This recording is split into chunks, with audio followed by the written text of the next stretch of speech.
and into Baltimore this week. And is it America's favorite couple? Well, certainly America's most famous couple, enjoying a smooch. I said I wanted to see Mahomes on the road. My goodness, has he had the goods these last 2 weeks with big-time wins that send him to the Super Bowl. And it's the 5th time in the last quarter century that the defending champs are headed back to the Super Bowl. None of the last 3 able to get there. Chiefs in 2020 lost to Tampa. 17 Patriots got beat by Philly. 14 Seahawks lost to New England. The 03-04 Patriots, the last team to go back-to-back. Travis Kelce on just how great it feels to be headed back. Chiefs are still the Chiefs, baby. And damn, it feels good to be on this team, man. There's a lot of camaraderie on this team, man. A lot of, we had to really circle the wagons. And man, it feels good to be at this point, but we got one more. The guys never doubted. They just, they put themselves in a position where you had a chance. And when it came time to put the hammer down, they put the hammer down, which was important. And the best part is we're not done. You never know how many you're going to get to, if you're going to get to any. And so it truly is special.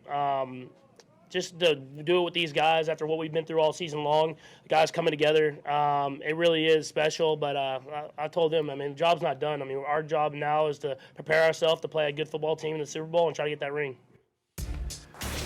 Teams getting into some pretty rare air. Kansas City's victory Sunday, their 89th win, including playoff games since Patrick Mahomes became the starter in 2018. It's the most wins over any 6-season span in NFL history, passing the Patriots from 2003 through 2008.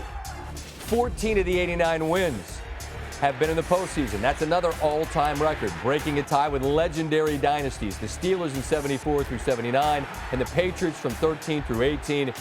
And that now is a new record for the most over that span. The Chiefs will be just the 3rd team to play in 4 Super Bowls within a 5-season time frame. Most recently, the Patriots in the 2010s. The Bills went to 4 straight in the 90s, didn't win it, as we know. Some thoughts now from the losing side, beginning with Lamar. We mad, we got to this position, 1 game away from the Super Bowl that we all, what I've been talking about, my team been talking about all season, and we fell short. And like I said, offense, we didn't put nothing on the board. We scored once. That's not like us, We drove the ball down the field, that's cool, but we got to put points on the board. But I feel like my team just angry, Not frustrated, we just angry because we know how hard we worked to get here. I was proud of them. I'm proud of the season that they had. I feel like it was a team that had a lot of challenges. I don't think it was a team that was too highly touted coming into the season by the pundits and the prognosticators and all that. And I think they proved a lot of people wrong all year. The message is to eyes straight ahead, your chin up, your chest out, and understand what you did accomplish. And I'm proud of them.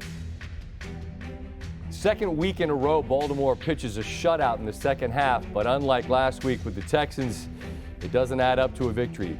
They forced the Chiefs to punt in the second half on each of their first 5 drives.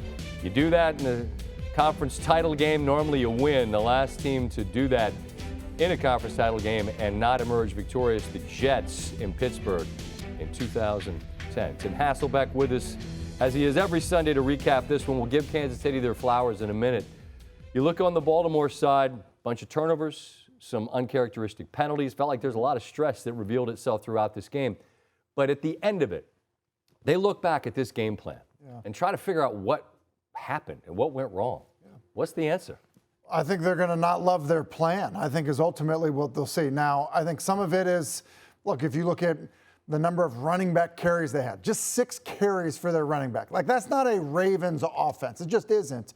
Now, some of that might be, look, you got away from it a bit because of the hot start that Kansas City got off to, but there was still plenty of football left that you didn't have to abandon the run game. So I think they'll look back at that and they'll be frustrated by that. I think the other aspect of it is this, Scott. There was really no quick game. Get the ball out of your hand quickly. And because of that, I thought Lamar was under a lot of pressure. He missed throws down the field. Here's a good example. 1st and 10, like, they take a shot. It's not there. They come back and kind of do the same exact thing. You get a 3rd and 1 in this football game. The ball's not out of his hands quickly. He's holding the football, looking for stuff down the field. Like, to me, that's not the plan. And I think sometimes when you play a Steve Spagnuolo defense, you get a lot of these zone pressures. You can sometimes want to say, hey, were afraid to throw into a window, a zone dropper, stuff like that.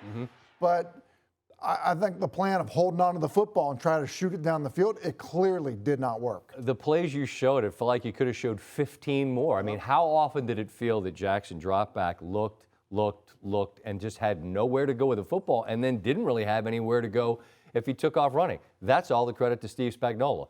Dials up an absolute masterpiece. And again, this was the second best scoring defense in the National Football League going up against the first best. If we're going to give Kansas City and that defensive side their credit, where's that start? I think it starts with his plan to get after Lamar Jackson because he came after him. I think a lot of times people are afraid to come after Lamar Jackson because he'll take off and make plays. They scheme block this on the play action. This one's just a four-man rush. And this kind of goes into trying to push the ball down the field. But trust your edge rushers. Don't paralyze them by saying you have to shadow the quarterback. Let them get up the field. Then this is an example of what we're talking about. Everyone's going down the field. The ball can't come out quickly.